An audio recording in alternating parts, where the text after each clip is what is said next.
Well, good afternoon, everyone. The H1B guy here, and today, the H1B guy live, October 26th, 2022. Today, I'm going to preview the December 2022 Visa Bulletin and my predictions, as well as discuss options for those who may be experiencing an H1B layoff.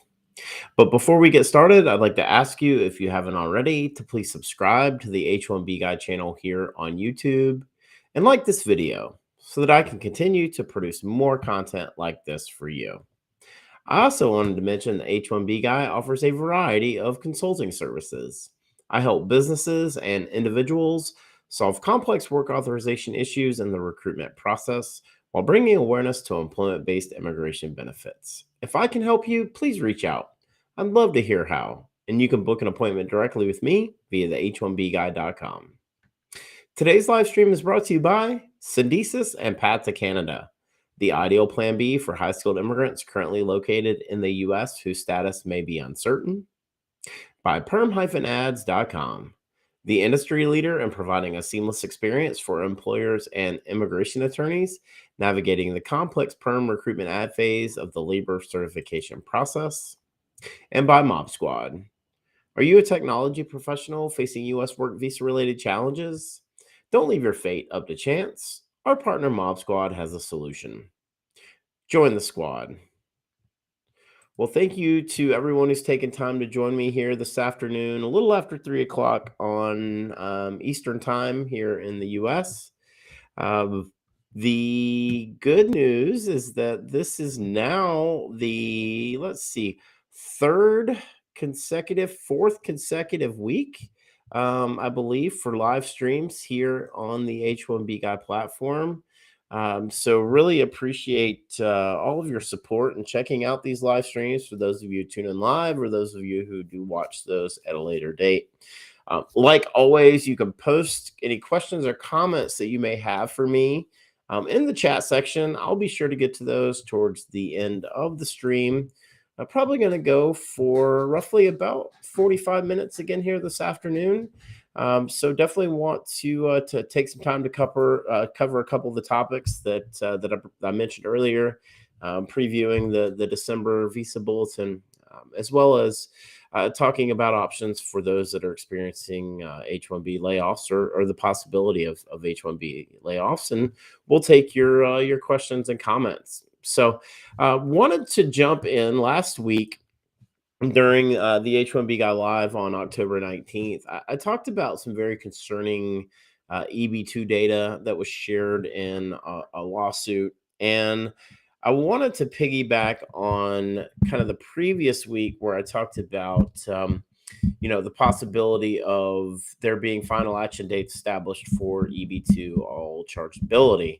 And I think, I discussed that a little bit a few weeks ago, but I do think it's relevant again as, I'm working through the H1B Guy forecasts, my December 2022 Visa Bulletin predictions to look back on that Section E from the November Bulletin, and also try to think about what that means as it impacts other EB2 preferences and EB3 preferences as well. And so I think if we go back and look at some of the root cause of what possibly could be creating this need to establish final action dates for the rest of the world for EB2 and all chargeability, there are a few things that I think have happened that have created this domino effect that leads us to where we are, outside of spillover and processing and unused visas that occurred in 2020 and 2021.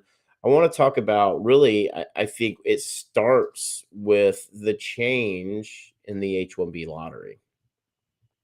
So you may say, hey, Robert, why are you saying that a change in the H1B lottery could be a reason for final action dates being established for EB2 and all chargeability? And I think it comes back to when you have, 300,000, 400,000, almost 500,000, and we look at the last 3 years, almost 1 million registrations for 85,000 spots each year, right? So, what are we talking about? Well, we're talking about a little over 250,000 available spots, right? H1Bs that would be assigned 85,000 each year, and you have almost a million registrations. I'm taking out duplicates. I'm not going to factor that into the equation. You may say that should be part of the discussion, but I think if you just look at the sheer numbers and what employers see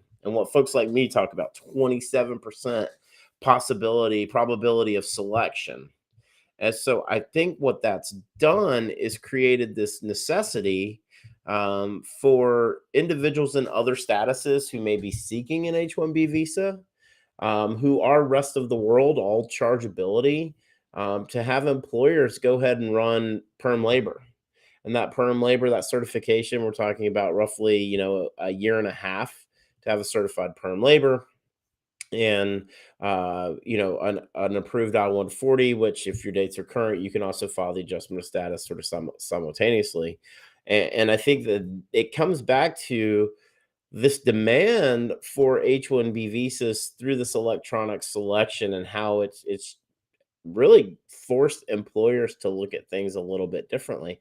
Yeah, $10 non-refundable registration fee, but 27% probability. And in the advanced degree category, that probability is even lower in the advanced degree category. I just take the 85,000 and 483,000 and say 27% probability. But when you break down the numbers, the odds actually look a little bit different, specifically for advanced degree. So you say if I have an individual working for me that is on an EAD OPT and is from Brazil, for example, and working for me in STEM. Um, that EAD OPT and STEM could be valid for up to 36 months. But if I can run perm labor in 18 months and have them change statuses from this EAD OPT, this F1 status, into EAD green card and potentially looking at a green card, it really changes how the number usage then starts to be created in totality for all chargeability for rest of the world. So I think the H-1B lottery selection, which has created in turn employers to look at other statuses, and as I used EAD OPT as an example, F1, but you also have J's out there and L's out there that are in alternate statuses outside of H-1B status that possibly could be rest of world that are having perm labor filed certified.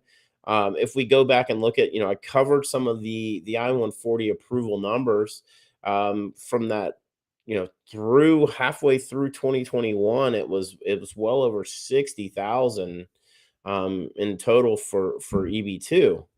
And so I think that, as well as the brutal backlog for Indian nationals and Chinese nationals that say, hey, I possibly could look at an alternate EB2, right? This, EB2 NIW, for example, and changing those statuses, right? Filing under this EB2 NIW versus just the traditional EB2 or EB3, and those numbers being counted against a head, right? And so I think that if you look at kind of that in conjunction with the electronic lottery selection and how employers are looking at all chargeability individuals from the rest of the world differently and knowing what their options are. I think if you kind of take all of that and look at it from a pretty holistic view, specifically what was discussed in Section E, the lack of movement that happened in the November Visa Bulletin, it starts to paint a pretty grim picture for December. And that tells me that probably most likely no movement for EB2 for India, China, possibly minimal movement in EB3. Again, I haven't seen the full sort of number that are considered sort of in pending, those I-485s that are pending.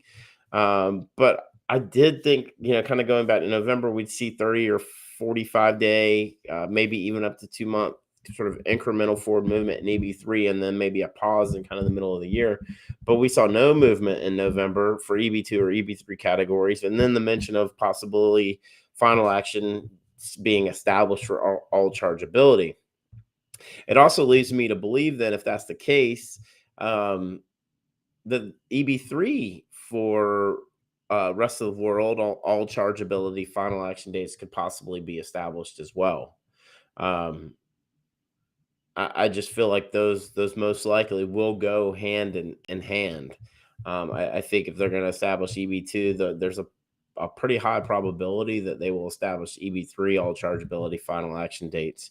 I'm not basing that off of anything other than just sort of a hunch, but I do think that that is absolutely a possibility. I don't know if we'll see these final action dates be established starting with the December Visa Bulletin, or maybe if it's something that pushes into January and they just want to kind of hold everything current as they continue to get account of what the number demand is going to be for the rest of fiscal year 2023. But right now, as we look at, hey, what does all of this mean? And kind of, can you close it out and make your point on previewing the December 2022 Visa Bulletin? And that's, expect pretty minimal movement. I expect EB1 to remain current. I don't expect movement in EB2 across all categories. And I'm still sort of torn where EB3 for India and China. Will it have any sort of movement? Will it move at least by a month, kind of inching forward these dates, considering that those dates were moved so far in advance in 2021, calendar year 2021 fiscal year, heading into 2022. So we'll continue to really kind of look at these numbers holistically. Of course, next Tuesday, I'll be putting out the H1B Guy forecasts, the December 2022 Visa Bulletin predictions. But for right now, ultimately, I think it's going to be again another sort of disappointing copy and paste type bulletin. EB1 remaining current, minimal movement, if any. Probably not any really likely in EB2, and then with the possibility of rest of world final action dates being established. Looking at EB3, it could be the one preference we see move, and if it does, is that somewhere around 30 days, 30 to 45 days of movement. And then, of course, EB4, right? Your Mexico. Now we have final action dates that have been established, and dates of filing that have been established for Mexico, and ones that continue for El Salvador, Guatemala, and Honduras. I think those will remain. And then we've got to watch the Philippines, right? Seeing a lot of number usage and demand from the Philippines. So kind of continuing to monitor as these final action dates are established, what this means in totality, kind of across that 140,000 or 200,000 that are going to be made available. So wanted to ask you again, if you haven't already, please like this video. Make sure you're subscribed to the H1B Guy channel here on YouTube, and click the bell for notifications so that you're notified anytime we go live, like we have here today on October the 26th, 2022, a little after 3 p.m. Eastern. If you're looking for ways to support the H1B Guy platform, you can do so currently through the super chat function here on YouTube. Or if you're watching or listening to this at a later date, you can do so through the super thanks feature. If you are looking for ways to help produce the H1B Guy, you can do so also through the video description below. There's a few ways that you can help produce the H1B Guy platform. Any contributions are reinvested back into the technology that help makes this engine go. If you haven't checked out the h1bguy.com, would like to ask you to do that. Of course, it's a very basic blog, but there is over 2 years of content now available on the h1bguy.com, ranging from Visa Bulletin predictions to weekly news updates, to really taking further dives and insights into the data, approvals, and analytics around H1Bs and I-140s. So please check out the website if you haven't already. I know I generally save this until the end of the streams, but please connect with me. Follow me on LinkedIn. Follow me on Twitter. There is an H1B Guy Facebook page, an Instagram. I have an Instagram profile for the H1B Guy, and also a Telegram channel that has well over 130, I believe, individuals and members in that community as well. So thank you all for your continued support. I really appreciate it. I see a lot of your questions and comments. Please continue to post those in the chat. I will be sure to get to those, but I want to spend next really kind of 5-8 minutes here talking about a blog post from my friend Sophie Alcorn that went viral. So her Dear Sophie column that is weekly on TechCrunch, and also she shares on her blog, and I think you can also catch it on Medium. And I'll put the link in the description. I haven't included it yet as a source, but I will put that in there. But the post was titled, Dear Sophie, how can I protect my H1B and green card if I'm laid off? And how can my startup hire laid off people on H1B? But I really wanted to spend some time talking about options for H1B layoffs. And, this is something that comes up, right? Because, excuse me, as we continue to see, just this week, thousands of cuts being mentioned. But we look at where tech unemployment still is, and it's a little under 2%. Demand in IT continues to remain extremely high. We've seen some big tech sort of cutting back some of their hiring and shifting. But again, when we talk about big tech as a whole, we're not necessarily talking about the tech, the IT piece of it. And so a lot of what we talk about on this channel is STEM related, technology related, and driven.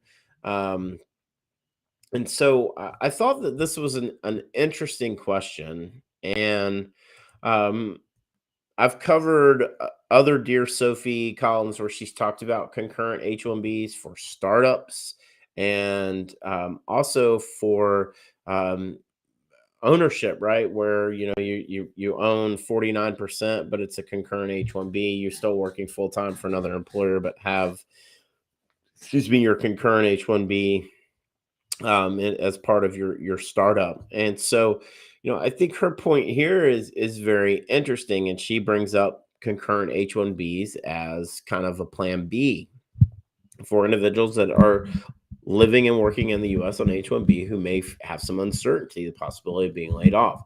And so, really, I think her point is identifying a second company that is willing to bring you on in a part-time basis, rate, all of those sort of things negotiated, understands that you're working full-time for another employer, and is also, sort of willing to kind of go through this concurrent H1B petition.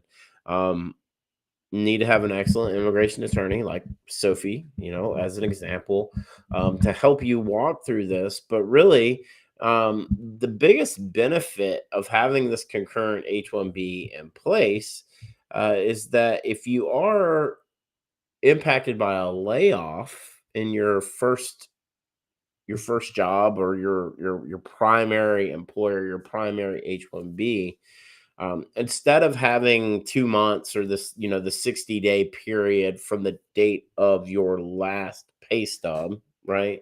60-day period from the date of your last pay stub.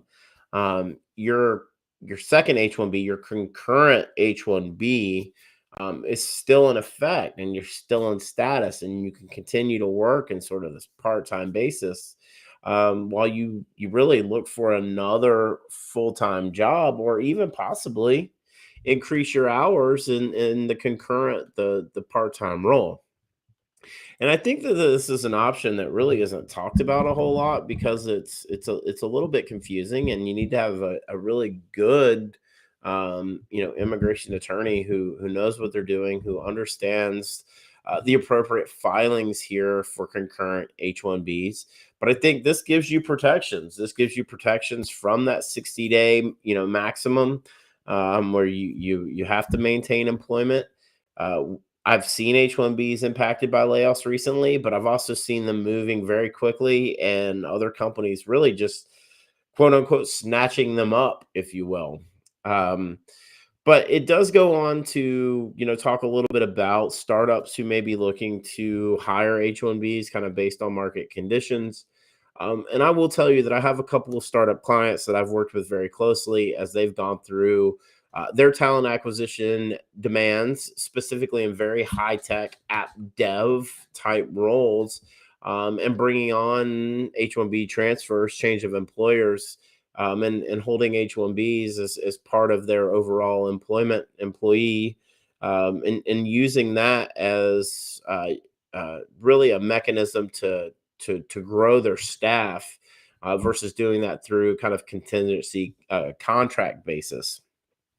And I think that's very interesting. But the thing that doesn't change here is anytime you're looking to attract an H1B visa, they're looking for stability, generally full time permanent employment. Um, Excellent pay scale, and some sort of path to permanent residency, green card sponsorship, right?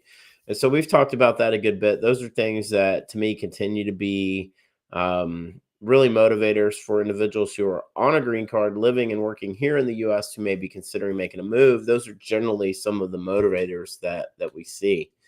But I will tell you, this concurrent H1B visa still is what I would call a bit of an unknown in the immigrant community. We're hearing it more and more. Creative immigration attorneys like Sophie are finding ways to work within the parameters to keep everything what I would call above board, right?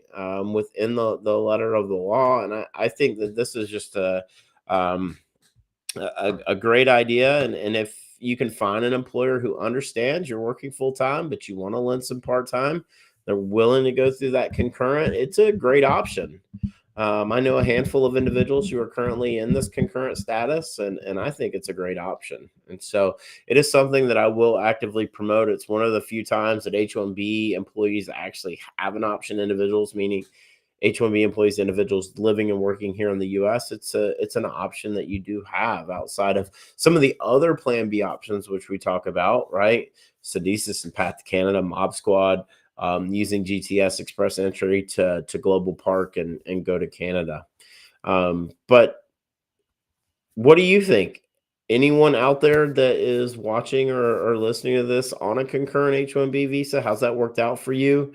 I'd be curious to know how many hours are you averaging on that concurrent H on that for that second employer.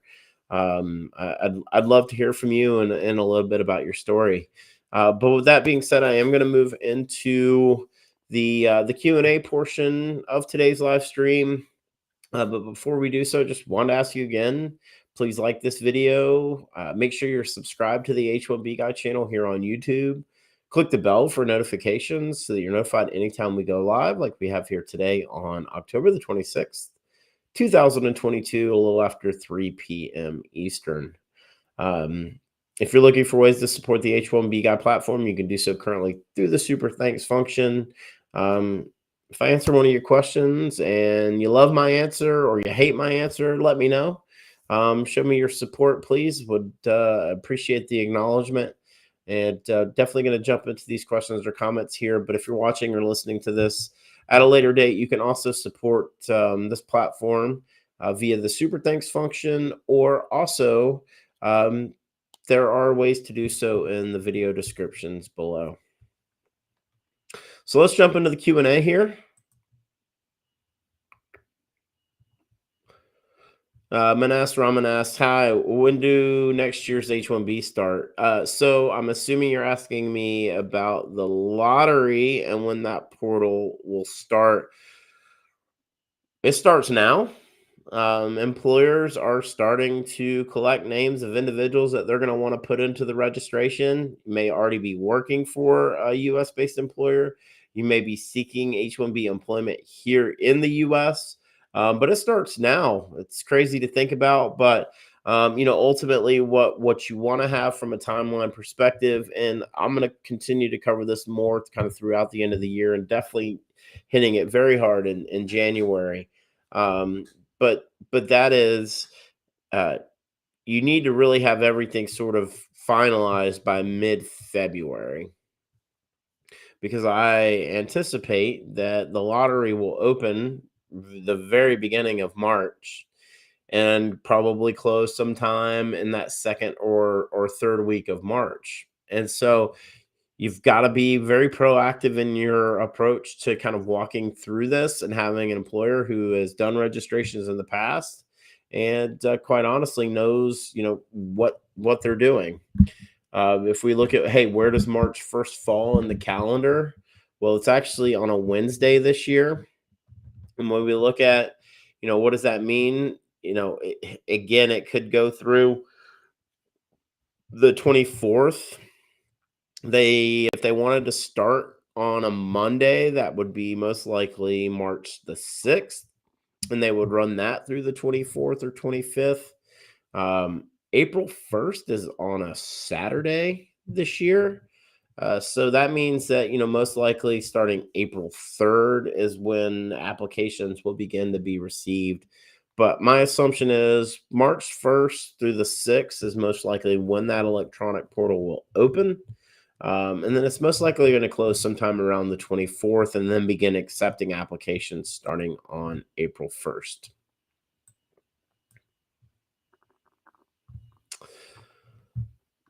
Narav says, I hope government can increase the cap someday. I don't understand how USCIS cannot see the exponential increase.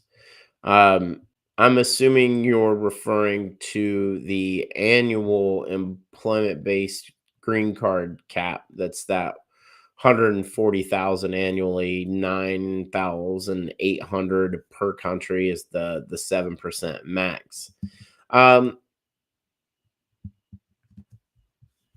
They might increase the cap, but I would prefer that they remove the percentage on country caps. So when you say cap, I think about 140,000 that are available annually across all countries in the world. But when I say cap, I'm really referring to that 7% cap that's put on country of origin, or 9,800 per country annually for employment-based preferences. Hey, Arun, how are you? Can April 6th, 2012 EB2 become current in the next 3 months? Arun, I'm not hopeful for that for final action because that would be December, January, February. I'm not confident, and I hope I'm wrong.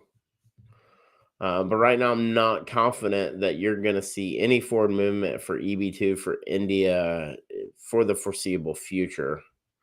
What do I mean by foreseeable future? Well, if we go back to that, what I talked about concerning EB2 data from last week, where it's basically there's 40,000 plus I-485s pending for a little over 4,000 EB2 I-4 EB2 preferences available. That's a pretty significant gap, 36,000 plus gap, and so this is where you're kind of caught in. And I don't think in the next 3 months it'll be current. I hope I'm wrong. But I do foresee there being some movement, maybe kind of similar to what happened with EB3 last year, that could happen spring, summer time frame.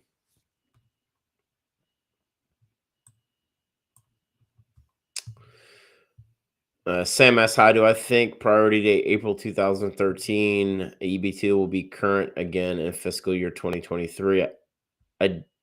As of right now, I do not. I just don't see a full year of forward movement in EB2 based on that very concerning data that I shared with everyone last week. Not being negative, just being realistic.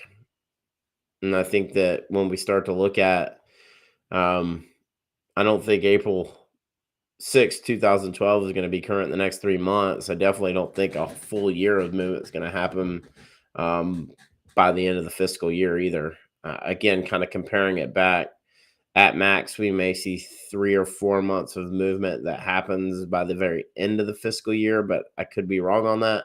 And minimal movement going into to fiscal year 2024, which is crazy. We're already talking about that, and it's not even the end of October. Hey, Mateo, do you know if you can apply to Diversity Green Card Lottery if you're currently an F1 student?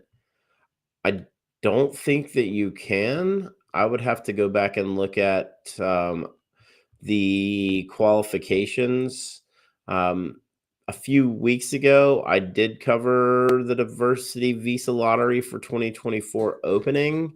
And in that, I shared a link as part of my source. And that website, Mateo, is dv-lottery.us. And I believe that it has the qualifications there, but I think you have to be outside of the US, and you also have to be in um,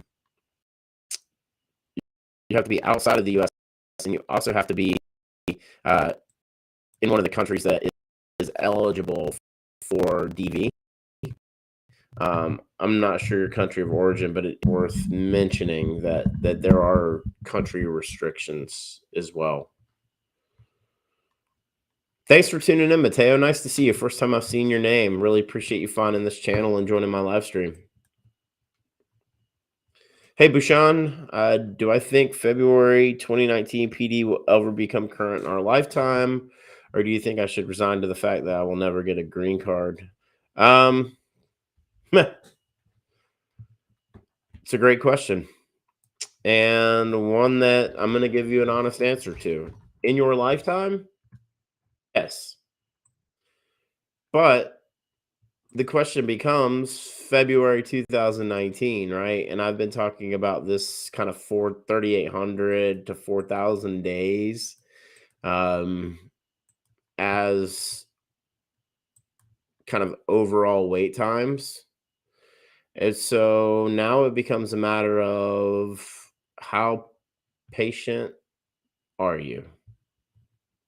Because if you look at October or February of 2029, okay, 7 years, September, October of 2029, 7 years from now, that puts you at that 10 years and 7, 8 months of wait. So is 7 years your lifetime? No, I mean, again, but this is also where I tell you, if you're on H1B status, you don't want to wait. You're in that 25 to 35 age demographic, Canada. You probably would be a permanent resident there in like 3 years, maybe 4. Based on, all the Canadian immigration experts that I've had on this platform over the last couple of years, that's generally what they state.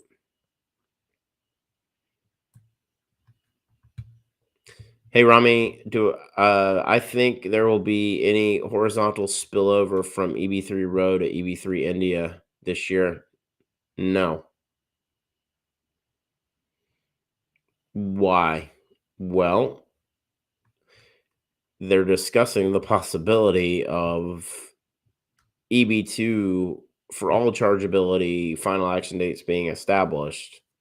And I think a domino to that will be, if that happens, EB3 will have final action dates established for all chargeability. All chargeability equals rest of world row. And also kind of take into account that overall demand and the flow down, right? And how those things cycle through and up and down. I don't think there will be, but again, if there is, and I'm wrong on this, then that's a what I would call a pleasant surprise, Remy.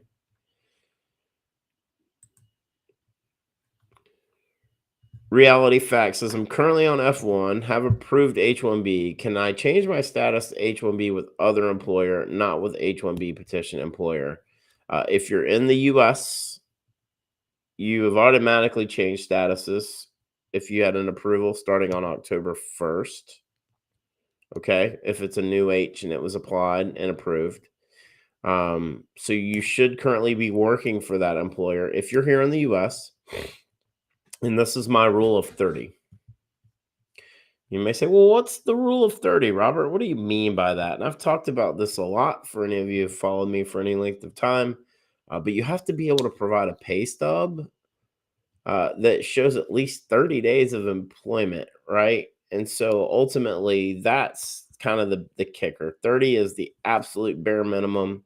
If you're working on H1B status here in the US for an employer and you want to transfer, change employers, you need to have worked for them for at least 30 days and have a pay stub that you can provide that verifies that, because that's a critical component to your evidence. So I would check really quickly to know, when was that H1B approval for?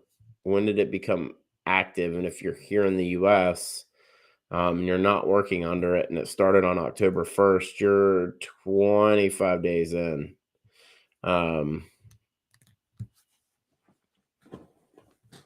Okay, gotcha. I see it. H1B approved in 2021, effective from October 1st. If you're here in the US, that clock is ticking. So I would make sure that if I'm you, okay, I definitely want to work for the employer of record, the employer who has the H1B approval, and work for them for at least 30 days. Make sure that they've paid you and you can provide that pay stub as evidence before you initiate any H1B change of employer.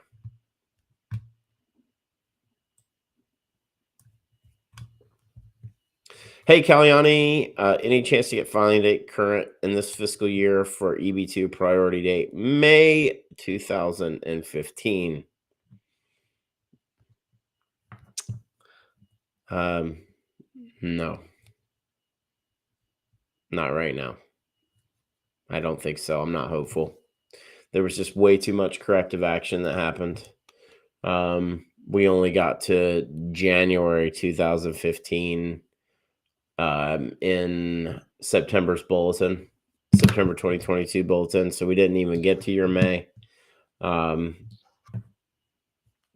looking at, just being honest, probably another 3 years for EB2 for May 2015, unless we see some aggressive jumps that happen towards the end of this fiscal year or beginning of next year.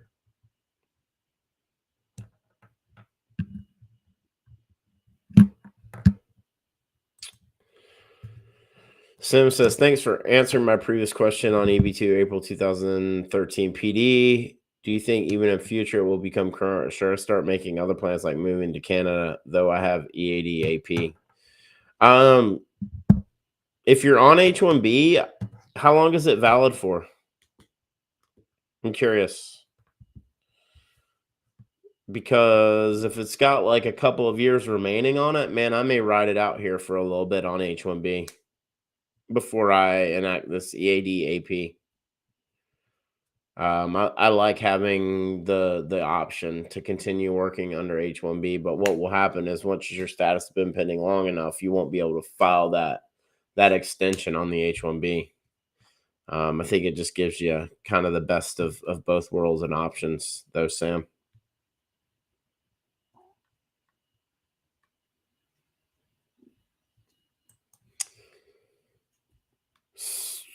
So, reality facts, you're saying your H1B was approved with consulate approval outside of the US. You're not on H1 status. You're currently in F1 status here in the US.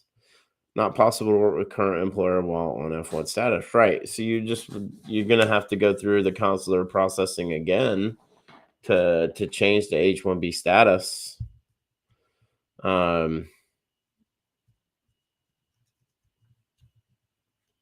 Unfortunately, you can't do anything with that previously approved H1B unless you work for that employer of record.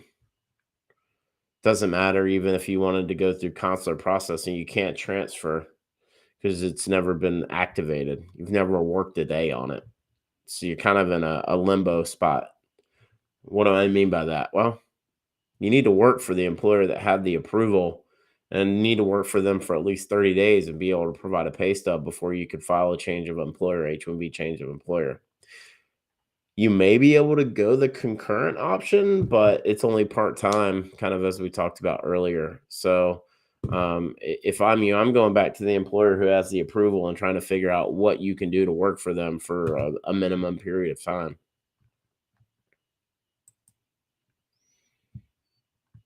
Hey, Vidya, your PD is July 26th, 2012, EB2 India. When can we expect it to be current? Yeah, you're in a funny spot, Vidya. I think towards the end of the fiscal year, we may see some movement, but I don't really anticipate a whole lot.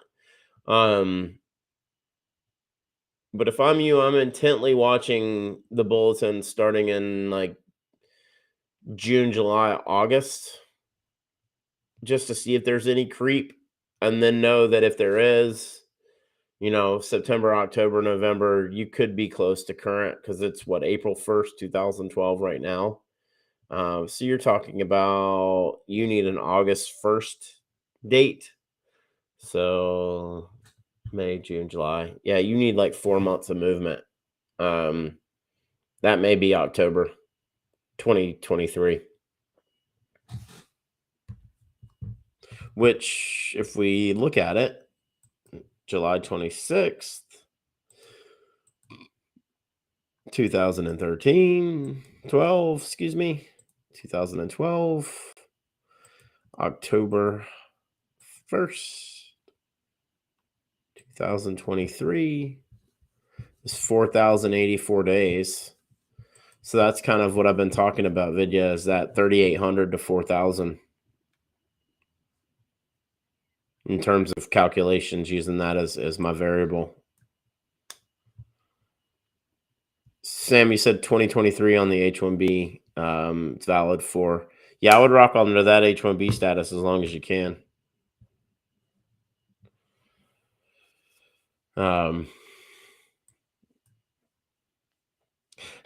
Sam says, I like how you're picking up the questions in order. I wish USCIS would have done the same with our applications in 2022 fiscal year. Yeah. Last in, first out versus first in, last out. Or did I get that back? Last in, first out, and really first in, last out at this point. But look, Sam, this is not any different than October 2020 for EB3 and those that did the downgrades, right? This is the problem. And this is where it's like, hey, we've seen some of the processing centers take significant steps forward, but Nebraska and Texas continue to have just resource issues. And as I've covered many times, the absolute worst Google ratings out there. So, thank you all for your questions and comments today. I just can't thank you enough for jumping in on these live streams. I really appreciate all of your support. Love doing these and interacting with all of you. One last thing from Sam here, and then I'm gonna close this out. So you say your H1's up for renewal in a year from now. Thinking to renew it or just switch on EAD AP to explore job opportunities. Always had a fear of switching. Yes, I'm with you. I would extend it if you can. I don't know if you can though, because there is something to do with when you file your I-485. There's like, I think, a 12-month period. This is where I tell you I'm not an immigration attorney. I don't provide legal advice. You need to ask your immigration attorney on this one. But I always have advised my employees to maintain your H1B status versus going that EAD AP route. Now, a lot of folks love the EAD AP route. Why? Options, freedom. You can choose who you work for, how much you paid. where you work, right? So those are some of the options that EAD AP grants. So I understand both sides. So I've always erred on utilizing the H1B for as long as you can, because it gives you, if the H1B were something were to happen with your current employer on H1B status, you could always fall back to that EAD AP. The AP does give you some travel freedoms and not having to go through consulate appointments. So I see both sides to it. Um, but with that being said, did want to let everyone know that today's live stream was brought to you by Syndesis and Path to Canada. The ideal plan B for high skilled immigrants currently located in the U.S. whose status may be uncertain. If you're facing an H-1B denial or OPT expiration, don't get caught off guard. Make sure you have a plan B, and Syndesis and Path to Canada are your answers. They'll gladly help you navigate the process, and if you'd like to find out if you qualify, please be sure to use the link in the video description below. Someone from Syndesis or Path to Canada will be in touch. By PERM-Ads.com, the industry leader in providing a seamless experience for employers and immigration attorneys navigating the complex PERM recruitment ad phase of the labor certification process. If you want to reduce your costs and overhead associated with PERM labor certification recruitment advertising, let PERM-Ads.com help you. And also by Mob Squad. Are you a technology professional facing U.S. work visa related challenges? Don't leave your fate up to chance. Our partner Mob Squad has the solution. Mob Squad helps technology professionals facing U.S. work visa related uncertainty remain working with their current U.S. company nearshore from Canada, as well as technology professionals from around the world who are seeking an opportunity to find a rewarding career in North America. Through their partnership with the Canadian government, they can obtain a Canadian work permit for you and your spouse in as little as 6 to 8 weeks. So whether you're looking to stay working with your current U.S. company or you want to find a new opportunity in Canada, please find out how the team at Mob Squad can help you via the link in the video description below. Join the squad. Just wanted to ask you again to please like this video, subscribe to the H1B Guy channel here on YouTube, and click the bell for notifications so that you're notified anytime we post new content here to this channel. As I mentioned earlier, connect with me, follow me on LinkedIn, follow me on Twitter, Facebook, Instagram, join the H1B Guy Telegram channel. Check out the H1BGuy.com, where there's over 2 years a library of content in a very basic, easy to navigate format. If you've made it this far, I just want to say thank you for joining my live stream here this afternoon, or watching or listening to this at a later date. For those of you who check this out in audio or video format on the H1B Guy podcast, thank you so much for your continued support. I really appreciate it. I'm Robert. I'm the H1B Guy, your global source for all things H1B.